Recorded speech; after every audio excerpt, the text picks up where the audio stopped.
It's your boy Lucrative Suddy here. Welcome back to the channel. Today, I had a little problem with my tailgate that I watched a couple videos on YouTube, and I kind of figured it out. So here you go. The latch wouldn't open up.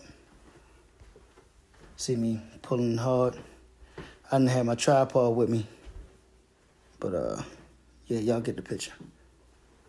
So I watched about 4 videos, went outside, and it was about a 5-minute fix. Luckily, I have a truck with tools in it.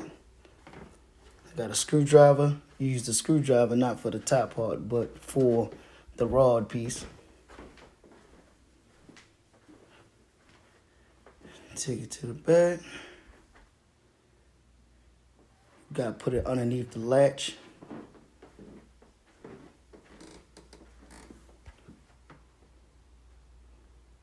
Pry it open. And there you go. Look like I won't be needing to replace it after all.